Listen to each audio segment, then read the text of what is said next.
Hello everybody, welcome in the world of Yatharth Ayurveda.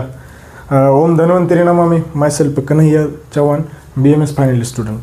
तर मागच्या व्हिडिओमध्ये आपण पाहिलं की मसनो टॉपिक, थर्ड टॉपिक रसशास्त्राचा. मसनो टॉपिक कोणते कोणते होते? आर्द्रद्रव्य, शुष्क द्रव्य, त्याच्यानंतर अव्यक्त द्रव्य कोणते येतं, हे सर्व मस्टनो टॉपिक येतं. आता याच्यानंतर पण एक त्याच्याचमध्येच हे पार्ट 2 आहे आणि त्याच्याचमध्ये हे औषध सेवनकाल एक मस्टनो आहे आणि त्याच्यानंतर सवीर्यता अवधी एक डीके आहे आणि मात्राचा एक डीके आहे. तर मी ते एक्सप्लेन करणार आहे. तर बघूया चला. तर औषध सेवनकाल. आता औषध सेवनकाल म्हणजे काय माहिती आहे का मित्रांनो? औषध सेवनकाल म्हणजे आपण औषधी कोणत्या काळात द्यायची. आता व्याधीच्या डिपेंड असते ते. समजा आता व्याधी जर समजा श्वासकास असेल तर मुहूर्मुहूमध्ये द्यावं लागेल. आता कारण की ते पचण्यासाठी योग्य असते. तर त्याच्यासाठी औषधाची फार म्हणजे मात्रा ठरवून आपल्याला त्याच्या अनुषंगानं आपल्याला त्याचं काल ठरवावं लागते. तर बघूया आता कोणते कोणते. तर हे जे सर्व आहेत,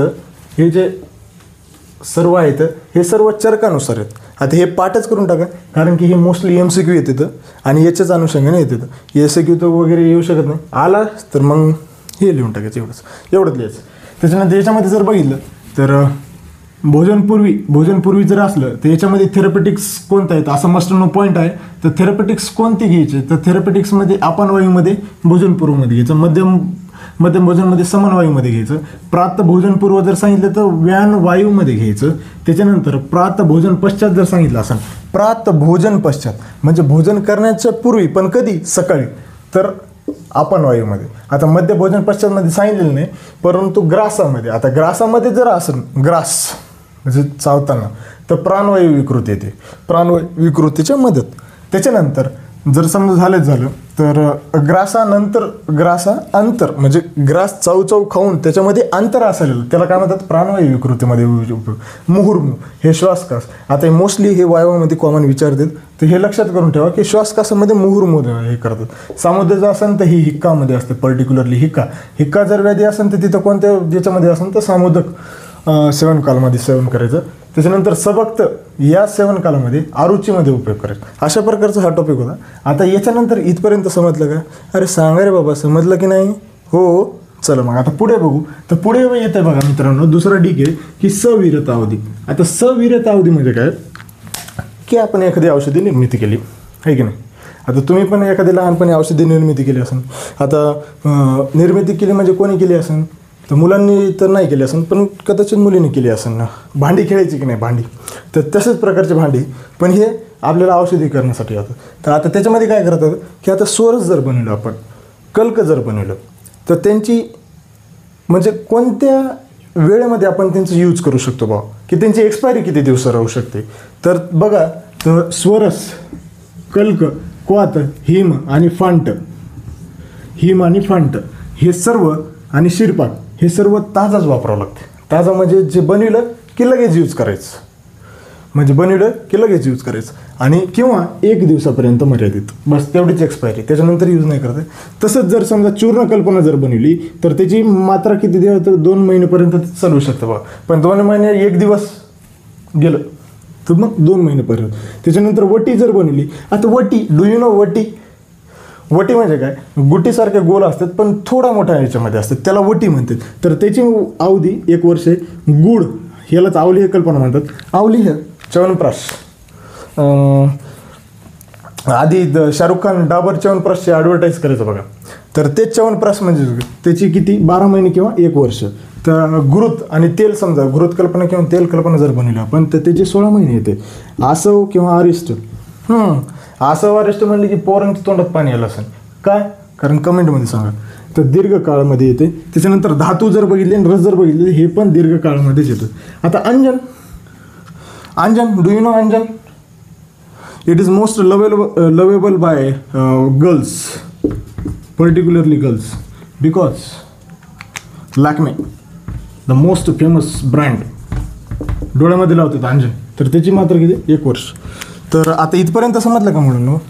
हो की नाही? हो. चला मग आता समोर बघूया. तर औषधी परीक्षण जर बघितले. आता हे बघा, हे बेसिकली एक भेषज कल्पनामध्ये याचा खूप उपयोग होतो. तर हे बेसिक आहे भेषज कल्पनासाठी. आता भेषज कल्पना जर समजायचं असेल तर हे लक्षात घ्या आणि काळजीपूर्वक ऐका. तर ह्याच्यामध्ये काय असतं माहिती आहे का, की औषधी परीक्षण कशी करायचं. आता समजा आपण औषधी बनविली नसेल तुम्ही पण बनविली, तर आता त्याचं स्वरूप कसं पाहिजे. आता स्वरूप कसं पाहिजे माहिती आहे का, की औषधीचं चूर्ण समजा हे स्थूल किंवा स्थूलपासून किती सूक्ष्म आहे ते त्याचं स्वरूप असते. आता चूर्णाचे वेगवेगळे टाईप आहेत, ते आपण बघणारच आहोत चूर्ण कल्पनेमध्ये, पण याच्यामध्ये स्वरूप येतं. आता वर्ण त्याचा, आता वर्ण कसं त्याचं प्राकृत आहे की विकृत आहे. म्हणजे समजा आपण रक्तचंदन घेतलं तर रक्त म्हणलं की कसं आहे ना, लाल सदृश म्हणजे इंद्रगोप किड्याप्रमाणे. त्याच्यानंतर गंध जर आला, आता गंध म्हणलं की नाईस वास आला छान आहे, घाण आलं घाण. तर पण नाईस कशामध्ये येते, तर गुलाबाच्या सारखं असेल तर गंध येते.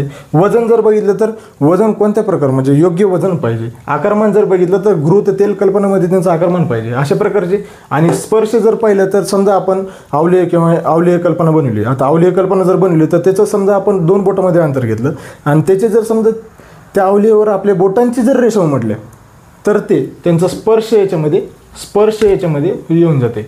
आणि रस हे घटक द्रव्यांचा रस असतो. तर त्याच्यानंतर औषधी विशिष्ट परीक्षा एक सब टॉपिक आहे, त्याच्यामध्ये काय येते वारितरत्व. आता वारितर तुम्हाला माहिती आहे, भस्म परीक्षा मी सांगितली, पाण्यावर टाकले की तरंगणारे म्हणजेच वारितरत्व. त्याच्यानंतर अग्निपरीक्षा जर सांगितली की तेल घृतमध्ये समजा आपण औषधी कल्पना बनवली तर तेल घृत मूर्छनाचं समजा आपण अग्नीमध्ये टाकले आणि ते न चुरचुरता जर जळले तर मग ते अग्निपरीक्षा येईल. त्याच्यानंतर शीघ्रवाक्य म्हणजे काय, लवकर पसरणारे. आणि पाण्यात घुलनशील म्हणजे काय, लवकर पचन होणारे. आणि द्रवात विरघळणे अशा प्रकारचं हे होतं. आता इथपर्यंत समजलं का रे, हे राजू समजलं का रे बाबा. चला आता समोरचं टॉपिक रूम बंद कर. तर आता त्याच्यानंतरचं पार्ट येते मित्रांनो, त्याच्यानंतरचं पार्ट आहे मान परीक्षा. आता मान परीक्षा जर म्हणली तर औषधी मात्रा. आता औषधी मात्रा म्हणजे कसं, आता बघा त्याच्यामध्ये कसं असतं माहिती आहे का, औषधी जर समजा आपण योग्य मात्रा जर ठरवली आणि त्याच मात्रा जर दिली तर व्याधी शमन करू शकते. पण जर समजा आता एखादा खूपच हार्ट पेशंट आणि आपण त्याला अधिकच मात्रेचं औषध दिलं तर त्याचं उपद्रव निर्माण होऊ शकते. आता काही व्याधीचे शमन आपण अल्पमात्रेमध्ये सुद्धा येऊ शकतो. जसं जर बघितलं तर समजा आपण विष हे अल्पमात्रेत उपयोग करतो औषधी बनवण्यामध्ये, तसंच जर समजा अल्पमात्रेमध्ये औषधी बनवली आणि ते व्याधीचे शमन केले तर मग आपलं चिकित्सा झाली. परंतु आता त्या चिकित्सा करण्यासाठी आपल्याला काय करावं लागते की औषधीची मात्रा योग्यतेची ठरवावी लागते. आता सोरस असेल, कल्का असेल, त्यांच्या वेगवेगळ्या औषधी मात्रा आहेत, त्यांच्यानुसारच आपल्याला त्यांचे आता व्यक्तींचे जे समजा व्याधी आहे तर त्यांच्यानुसार त्यांचे बल, त्यांची अग्नी कशी आहे त्यांच्यानुसार वेगवेगळ्या प्रकारे त्यांनी जेवण ठरवावं लागते. ते आपण म्हणजेच काय औषधी मात्रा. आता याच्यानंतर आपण बघू तर औषधी मात्रा कशा लक्षात ठेवायचा. आता खूप मुलांना कन्फ्युजन होते, रसशास्त्र असो की भेषज कल्पना असो. रसशास्त्रामध्ये बघा पर्टिक्युलरली जेव्हा आपण रसद्रव्य परिचय बघणार आहे त्याच्यामध्ये त्यांची मात्रा असते बघा. आता त्या मात्रामध्ये खूप कन्फ्युजन होते बघा, आणि ती मात्रा एकदा आपल्याला लक्षात बसली तेव्हा आपण विसरून जातो. आता त्याच्यासाठी मी तुम्हाला एक ट्रिक बनवलेली इथं, तर ते खूप सोप्या पद्धतीने लक्षात ठेवू शकता. आणि भेषज कल्पना, आता भेषज कल्पनामध्ये जर बघितलं तर भेषज कल्पनामध्ये आपल्याला औषधी कल्प फर्स्ट आणि औषधी कल्प सेकंड असं भेषज कल्पनामध्ये 2 आपल्याला दिलेले. तर 25 ते 30 आपल्याला कल्पना येतात त्या. तर त्या कल्पनांचे प्रत्येकांचे वेगवेगळे मात्रा आहेत. तर ते पण कसे लक्षात ठेवणार त्यांची पण मी सोय केलेली आहे, पण ते नंतर आहे. आत्ताच्या सध्या तात्पुरतं तुम्हाला एवढं हे बेसिक करा. आता एवढं जर तुम्ही बेसिक केलं ना मित्रांनो तर तुम्हाला सांगतो मी भविष्यामध्ये पण तुम्ही चांगलं कामगिरी करू शकता. तर बघूया आता, चला टाईमपास न करता. आता बघा आता हे पलकर्ष हे काय बा, हे कुठून आले सर, हे खूप छान आहे. तर मी आता ते एक्सप्लेन करतो. बघा आता आपल्याला माहिती आहे बेसिक युनिट्स. हां चला पहिलीकडे जाऊ आपण. पहिलीकडे चौथीचं समजा चौथीला धरा. तर आता 16 ग्राम म्हणजे किती, 1 आउन्स इंग्लिशमध्ये. 10 mg म्हणजे किती, 1 सेंटीग्राम. आणि 10 डेसिग्राम म्हणजे किती, 1 ग्राम. एवढं तर बेसिक माहीत असायला पाहिजे सगळ्यांना. आणि बघा 1 ग्राम माहिती आहे आपल्याला की 1 ग्राम 10 ग्राम 20 ग्राम्स. 250 ग्राम म्हणजे किती, पाव किलो. 500 ग्राम म्हणजे किती, अर्धा किलो. आणि 1000 ग्राम म्हणजे किती, 1 किलो. तर तशाच प्रकारचं आता त्यांनी काय केलं औषधीमध्ये. आता त्या काळामध्ये म्हणजे चरकच्या काळात म्हणजे 1200 वर्षापूर्वी त्या काळामध्ये शारंगधरांनी आता काही मात्रा ठरवली ते मात्रा बघू. तर बघा आता व्यवस्थित बघा. आता 1 तोळा म्हणजे किती? 1 तोळा म्हणजे किती? 10 ग्राम येते बघा. 1 तोळा. आता दागिने तर घेईलच, आता सगळ्यांचं लग्न होणारच, तर तेव्हा लक्षात राहू द्या की 1 तोळा म्हणजे किती? 10 ग्राम. ॲप्रॉक्सिमेटली बघितलं तर 12 ग्राम येते, पण तुम्ही 10 ग्रॅमच लक्षात ठेवा. 10 ग्रॅमच तुमच्या लक्षात राहायला पाहिजे. आता 1 तोळा इज इक्वल टू 1 कर्ष. 1 तोळा इज इक्वल टू 1 कर्ष. 1 तोळा म्हणजे किती? 1 कर्ष म्हणजे किती? 10 ग्रॅम. झालं? एवढी कन्सेप्ट क्लिअर. आता याच्यानंतरची स्टेप म्हणजे काय की आता 2 तोळा म्हणजे किती माहिती आहे का? म्हणजे किती झाले? 2 तोळा. आता हे 10 ग्राम होते, तर हे 20 ग्राम झाले. तर 20 ग्राम म्हणजे किती? तर 20 ग्राम म्हणजेच अर्धा पल. 20 ग्राम म्हणजेच किती? अर्धा पल म्हणजे 2 तोळा म्हणजे हे 20 ग्राम्स आले का? आता एवढं तुम्हाला लक्षात आलं असेल तर समोर जाऊया. आता याच्यानंतर बघा 1 पल. आता हे पल हे काय माहिती आहे का? एका पलमध्ये 4 तोळे असतात. एका पलमध्ये किती असते? तर 4 तोळे म्हणजे किती झाले? टोटल 4 तोळे. तर 1 तोळा म्हणजे 10 ग्राम, तर 4 तोळ्यांचे किती झाले? 40 ग्राम. आता याचं ॲप्रॉक्सिमेटली जर बघितलं समजा ChatGPTनं तर 48 ग्राम येते, परंतु आपल्याला काय लक्षात ठेवायचं आहे? 40 ग्राम. 1 कर्ष इज इक्वल टू 1 तोळा इज इक्वल टू 10 ग्राम. आता इथपर्यंत समजलं. आता याच्या नंतरचे स्टेप, आता हे दोघं लय मेन आहेत बरं. मेन डाकू हेच आहेत विलन. आता हे विलन रसद्रव्य परिचयमध्ये आहेत. रसद्रव्य परिचयमध्ये. आता याचं बघा 1 रत्ती बरोबर 120 ग्राम. 1 गुंजा बरोबर 120 ग्राम म्हणजे दोन्ही बरोबर. 1 रत्ती बरोबर 1 गुंजा म्हणजे किती? 120 ग्राम. याचं जर ॲप्रॉक्सिमेटली रेशो बघितला तर याचं 125 येते, परंतु तुम्ही किती लक्षात ठेवायचं? 120च लक्षात ठेवायचं. तर 1 रत्ती बरोबर 1 गुंजा, 1 तोळा बरोबर 1 कर्ष, 4 तोळा बरोबर 1 पल, अर्ध पल म्हणजे किती? 2 तोळे असं लक्षात ठेवा. 1 कुडो म्हणजे 160 ग्राम आणि 1 प्रस्थ म्हणजे 64 तोळे. एवढं लक्षात राहू दे. आता हे तर तुम्हाला माहितीच असं. 60 सेकंद म्हणजे 1 मिनिट, 60 मिनिट म्हणजे 1 आवर, 24 तास म्हणजे किती? 1 दिवस. आता हे प्रहर म्हणजे काय? प्रहर म्हणजे 3 तास. यालाच याम पण म्हणतात आणि त्याला 3 तास. 2 प्रहर म्हणजे 6 तास. आता ते तिकडंच झालं. आता इकडे येऊ. आता हे सगळं नीट आहे का?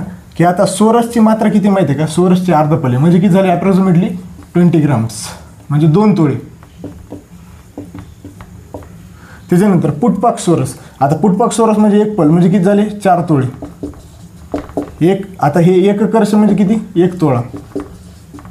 त्याच्यानंतर हे क्वाते. आता हे क्वाते म्हणल्यावर 2 पल येतं. 2 पल म्हणजे किती येणार? 2 तोळे येणार.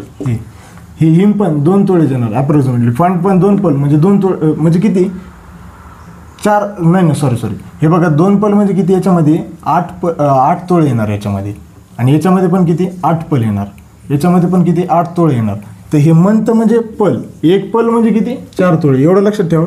आता 1 कर्ष म्हणजे किती? 10 ग्राम आहे की नाही. आता हे आवले.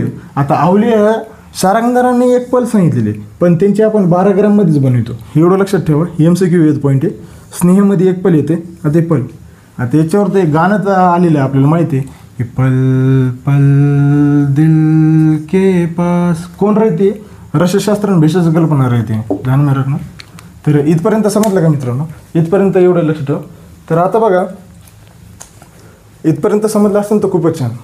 तर कमेंटमध्ये सांगा क्वालिटी अँड क्वांटिटी कशी वाटली मित्रांनो, ते कमेंटमध्ये आवर्जून सांगा. आणि याच्यानंतर पुढच्या व्हिडिओ लेक्चरसाठी तुम्हाला अजून खूप काय येतं. आता पुढच्या लेक्चरमध्ये आपण यंत्र बघणार आहोत, तर त्याच्यासाठी खूप छान बघा. तर कसं आवडले लाईक्स करा, शेअर करा, सबस्क्राईब करा. आणि क्वालिटी आणि क्वांटिटी कशी वाटली ते कमेंटमध्ये सांगा. आता यावंच लागतं. कुठे यावं लागतं? यथार्थ आयुर्वेदावर. कशासाठी? रसशास्त्र शिकण्यासाठी. चला भेटूया पुढच्या लेक्चरमध्ये. थँक्यू.